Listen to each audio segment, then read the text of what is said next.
everyone. It's Mrs. Santana, the EL coordinator for Wonderful College Prep Academy. If you're watching this video, you may have missed our Tuesday Zoom video lesson. Keep watching to see what you missed on today's lesson. Hello again.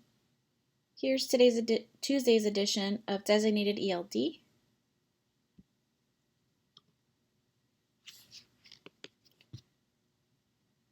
Our goals and objectives are 1, getting you to use your language tools, and 2, students will be able to interact with others on Zoom and Google Classroom to collaborate and offer conversation support. Again, our norms on Zoom were to keep mute on, ask questions on chat space. When it is time to discuss and share, our goal is to help each other and be respectful. Let's take a look at a video for our Do Now. Hi, my name is Ilana, and I'm Manager of Performing Arts at the Natural History Museum. Welcome to the Dinosaur Hall. In this gallery, you can travel more than 66 million years into the past to explore the Mesozoic era, also known as the Age of Dinosaurs. Dinosaurs are ancient reptiles which all have similar hip structures that held their legs directly underneath their body, similar to the way our legs are positioned beneath us. Our museum's paleontologists, or scientists who study the ancient past, analyze fossils and compare them to life around us today in order to understand Earth's mysterious history. Through studying dinosaur remains, we can imagine what their world was like, what they were like in life, and finally, what happened to their lineage. You can think of the Natural History Museum like a library, where physical objects like dinosaur bones are stored for further research. Throughout our hall, you will see a variety of fossils and mounted skeletons, many of which contain real fossils from our collection. Take a close look at the mounted skeleton in front of you. You may notice the metal frame hugging some of the bones. While this secures the fossils in place, the fossils can also be removed, allowing our paleontologists to study this delicate material for years to come.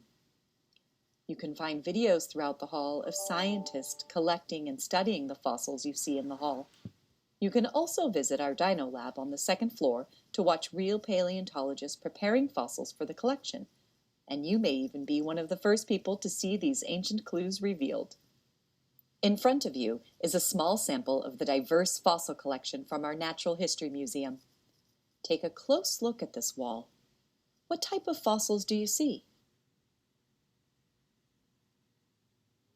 All of these specimens are real fossils, but as you can see, they are not all bones. A fossil is simply any evidence of life from the ancient past, which can include footprints, skin impression, and fossilized feces, all of which can be found on this wall. By piecing together these clues, we can learn more about dinosaurs and the fascinating world in which they lived. What you see here are fossils from the Mesozoic era, between 66 million and 250 million years ago. At this age, one of the few ways to preserve ancient clues is through a process in which mineral-rich water reaches buried remains and begins to replace organic material or fills in holes where that material once lay. Fossils come in all shapes and sizes, just like dinosaurs. Find the largest dinosaur in the room. Mamenchiasaurus is a medium-sized sauropod, or long-necked dinosaur, from China. Between its feet, you will find models of the smallest dinosaur found in North America to date, named frutidens. Although these creatures are quite different, their fossils both show similar structures that all dinosaurs share.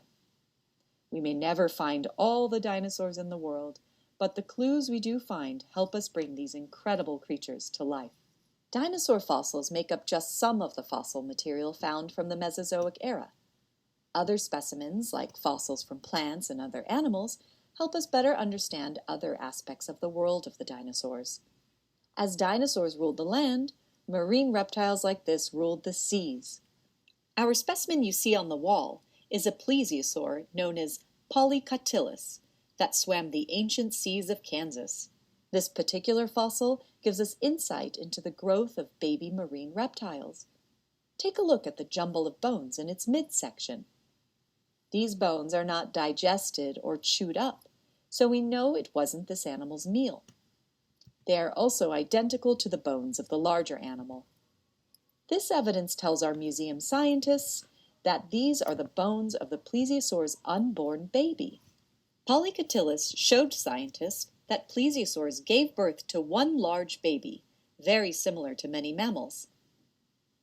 Perhaps these large marine reptiles lived in groups, caring for their young, similar to modern marine mammals like dolphins and whales today. This remarkable fossil find paints a much more vivid world of the ancient past, a world which was much more dynamic than just dinosaurs. Our museum has a team of fossil hunters who go out into the field to make new discoveries about dinosaurs.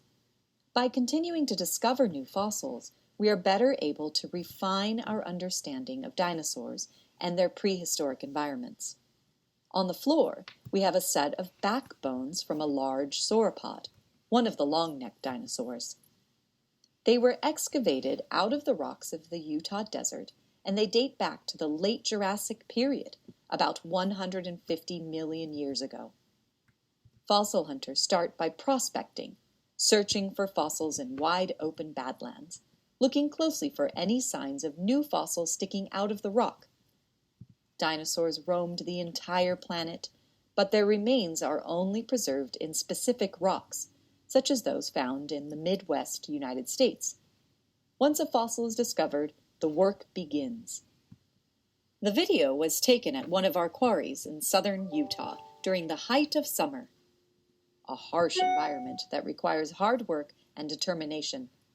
As you can see from the video, fossil collectors use a variety of tools to dig up dinosaurs. What sort of tools do you see? You can hear the clinking of hammers hitting chisels to chip away at the rock, and you can see how the glue is carefully dripped on the fossils to keep them stable.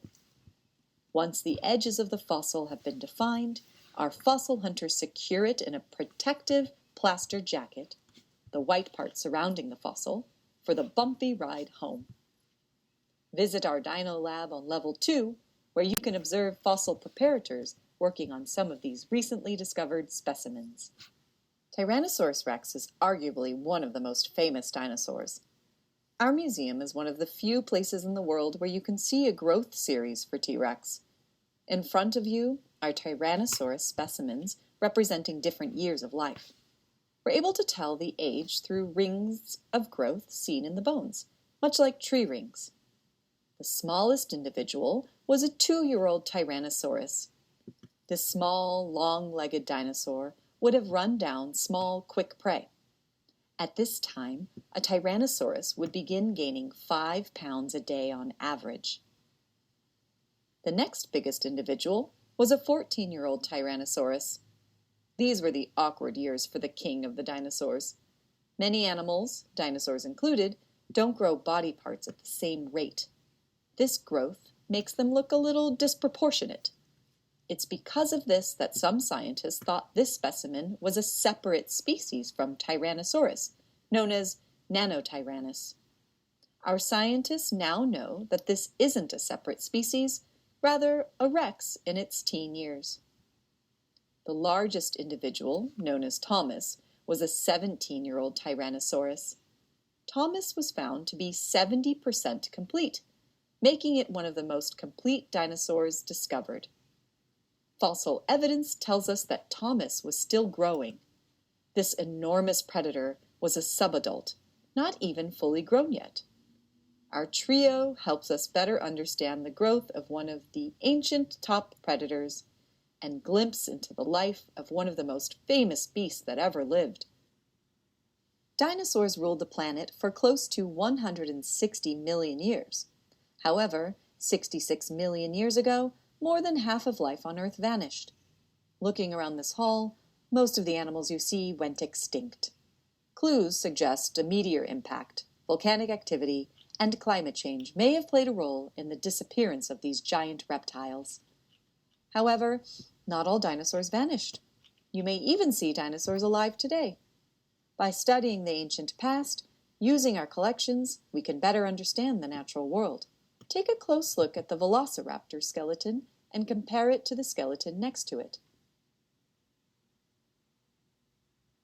What similarities do you see?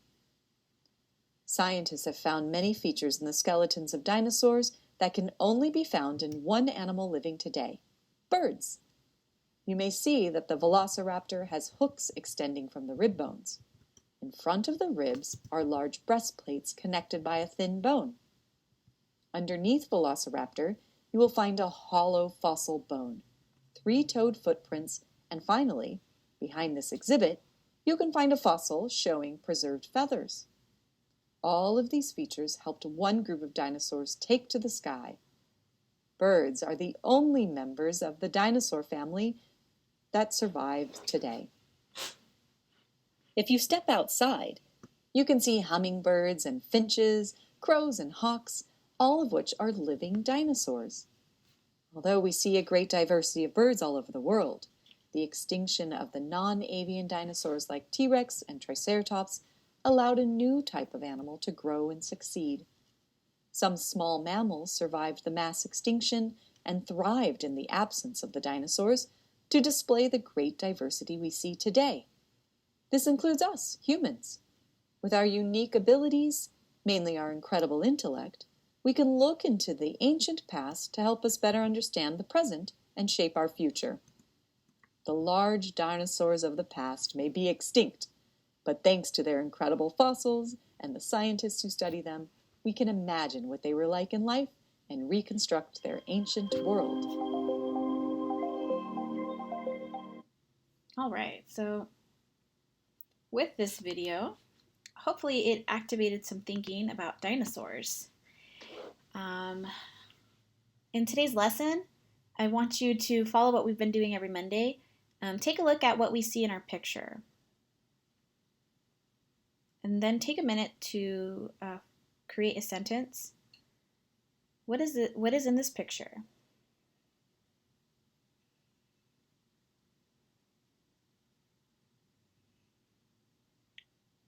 If you said this is a picture of a dinosaur, great, you're correct. If you mentioned any items listed like trees, walls, signs, grass, any of those would have been an acceptable response. All right, continuing with our dinosaur theme, this week's Fluency Practice passage has to do with dinosaurs as well. So I'm going to set a timer, and I'd like you to listen to this passage read fluently by Mrs. Santana. Dinosaurs. Brandon likes his dinosaurs. He is a 5-year-old boy who has lots of toys and books about dinosaurs. He often watches television programs about dinosaurs and is even starting to look for information about dinosaurs using the internet. Lots of kids and adults are fascinated with dinosaurs. People who are interested in dinosaurs want to learn the names of the dinosaurs, what they look like, what they ate, and when they lived. Dinosaurs are creatures that have names like Tyrannosaurus, Stegosaurus, Brontosaurus, and Pterodactyl. The last one is really hard to spell because the P at the beginning is silent. Some dinosaurs are very large, but some are small. Some can swim, and some, like the pterodactyl, can fly. A number of the dinosaurs walked on the earth. Some dinosaurs were carnivores, which means they ate mostly meat. Others were herbivores. Oh, all right. Do you hear the timer? Let's see, where did I end up? So I started the second page here, so my time would have been 1:44.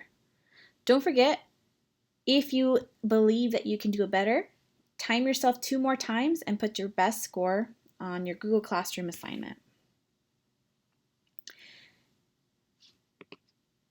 We're going to do a review of sense verbs, the post-activity to your fluency practice.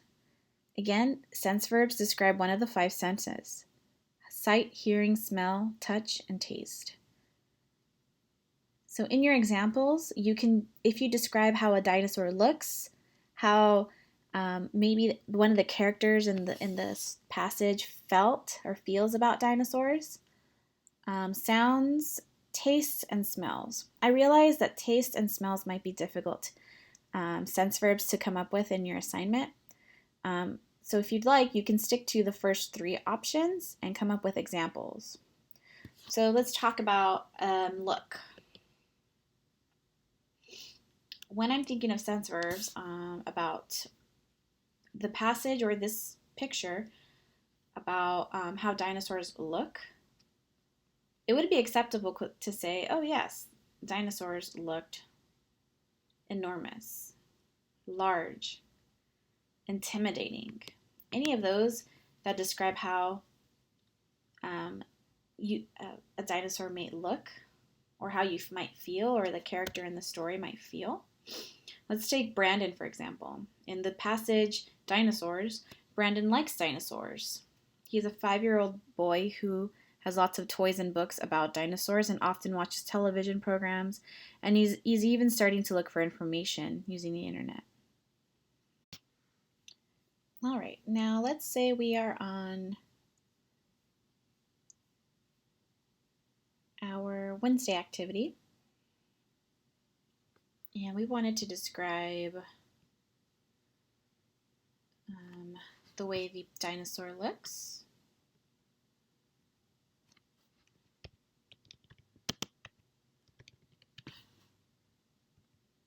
They are definitely enormous. So let's highlight that in yellow. So I can tell that this is a new word I added to the list. Feel. Let's come up with a word for feel. We've read about dinosaurs already, and we know we have a character named Brandon who is interested in dinosaurs. Let's see, he's a 5-year-old boy, has lots of toys, he often watches television programs. He started to look for information on the internet. Lots of kids are fascinated with dinosaurs. I like this. The word fascinated is a term I could use to describe how a person feels about dinosaurs. So let's scroll and put fascinated.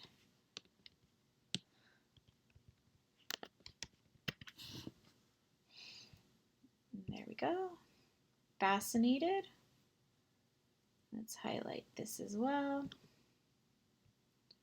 Where did maybe I need to zoom back out. Here we go. And again, you would continue adding to the list depending on your directions on your particular assignment. All right, so again, before we leave, don't forget to have a conversation every day in English or your native language at home is also acceptable.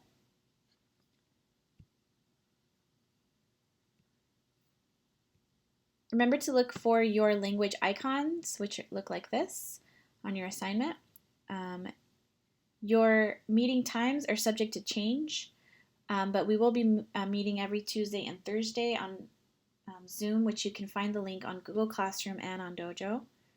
I hope this video helped you understand what our lesson was about. Until next time, have a great day.